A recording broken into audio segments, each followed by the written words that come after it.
Il n'est pas un cheveu qui tombe de votre tête sans la volonté du Seigneur. Vous avez tous vu l'infirmité de cet enfant. Je lui ai demandé de prier. Il a prié et il a été guéri. D'autres infirmités sont moins visibles et ce sont celles de l'âme. Il est parmi vous des infirmes qui marchent sur leurs jambes et voient de leurs yeux, et qui pourtant sont infirmes du cœur et aveugles de l'esprit et ne le savent pas. Je prie le Seigneur de leur ouvrir les yeux et leur donne la force de le prier, et alors ils seront guéris, eux aussi.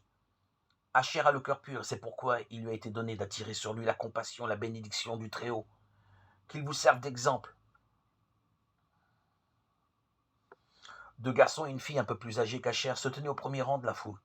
Asher leur tendit la main et son frère aîné le prit dans ses bras et le porta sur ses épaules. L'enfant contempla les gens et se tourna de nouveau vers Jésus. « Je vous bénis tous aujourd'hui, dit Jésus. Où vas-tu demanda un homme. N'es-tu pas sur le chemin de Jérusalem? Laisse-nous te suivre pour proclamer ta gloire. Non, non, je ne suis pas venu pour faire proclamer ma gloire. Je ne suis pas revenu réclamer de couronne. Je ne suis pas revenu accomplir une vengeance. Je suis venu annoncer aux enfants des ténèbres l'arrivée de l'ange de colère, qu'ils se répandent parce que l'ange de colère viendra irrévocablement. N'es-tu pas sorti vivant du tombeau? N'es-tu donc revenu parmi nous que pour laisser les impies triompher? Cria un autre homme. Écoutez-moi, l'heure du Seigneur est inconnue des hommes. Nul ne sait où s'étend l'ombre de l'aiguille sous son soleil. Nul ne sait les limites de sa patience jusqu'au moment où il est trop tard. Les événements que vous verrez dans votre génération ne dépendent plus des hommes. Hier, le Seigneur avait laissé à ses ennemis la chance du repentir. Ils l'ont rejeté et clamé leur impiété en mettant le Fils de l'homme sur la croix, car il avait offensé leur superbe en les invitant au repentir. L'ombre de l'aiguille a tourné, l'heure est passée, tout est compté. Quand vous verrez les murailles de la mauvaise citadelle prendre feu et s'écrouler, fuyez. Car le glaive de l'ange de colère ne connaîtra ni la veuve, ni l'orphelin, ni le jeune, ni le vieux.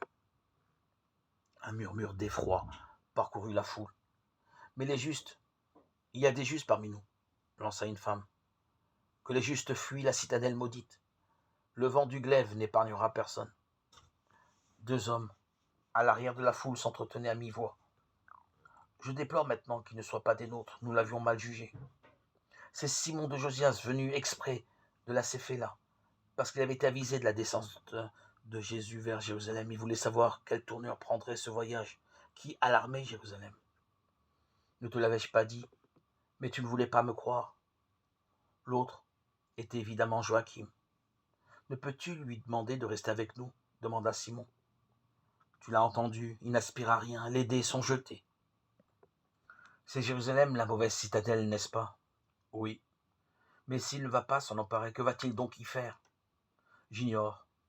Peut-être lui adresser un ultime avertissement. Je vais demander que nous le protégions. Joachim hocha la tête.